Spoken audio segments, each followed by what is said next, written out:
In this session, we are going to look at Lewis acid-base concept as we conclude the basic definitions of acids and bases. This theory is also known as the electron transfer theory and defines a base as a substance which can be an atom, a molecule, or an ion that can donate a pair of electrons to form a coordinate covalent bond. And an acid is a substance which can also still be an atom, a molecule, or ion that can accept a pair of electrons to form a coordinate covalent bond. So in simple terms, a base is an electron donor and an acid is an electron acceptor. Or you can say an acid is an electrophile or a base is a nucleophile. So according to Lewis, the following would fall under examples of acids. We shall have all compounds with central atoms having less than 8 electrons. For example, we have aluminum chloride, boron trichloride, iron 3 chloride, beryllium chloride. Let's study this using aluminum chloride. If you look at they have already 3 pairs of electrons unused. So they use the 7th electron to form the bond with aluminum, which means after this electron, these chlorine atoms acquire a total of 8 electrons because there is a pair of electrons in this bond. So it has 8 electrons, and this side is also the same, even with the other chlorine atom. But aluminum on the other side has a pair of electrons here, a pair of electrons on this bond, and a pair of electrons on this bond. And when we sum them up, we come up with only 6 electrons.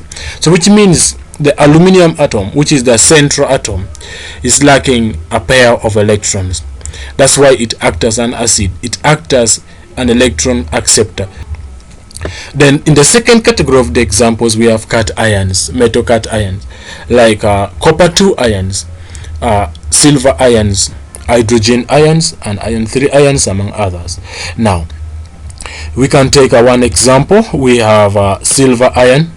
Now if you look at the reaction of silver ions with ammonia to form diamine silver 1 ion, the silver ion is accepting pairs of electrons from 2 molecules of ammonia to form a complex that is the diamine silver 1 or silver first ion. That makes it to be a Lewis acid because it is capable of accepting a pair or more of electrons from a base.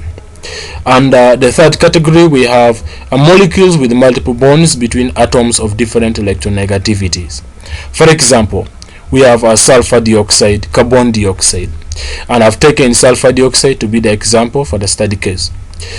We have sulfur bonded to oxygen using double bond, but because oxygen is more electronegative than sulfur, it tends to pull the bonding electron toward itself, such that the overall result is it appears that the oxygen carries a negative charge and the sulfur carries a positive charge.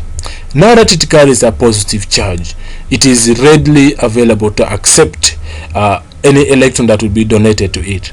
And that's why if you bring the hydroxyl ion to this, the two would react because the sulfur would accept the electron pairs from the hydroxyl ion to form the bisulfite ion.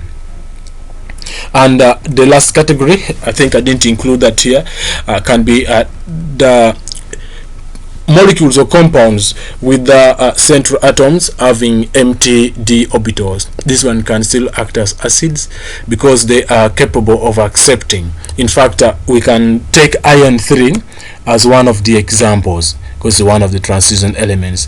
Since they have empty d orbitals, they can accommodate a pair of electrons, therefore acting as acids. So this can include compounds of most transition elements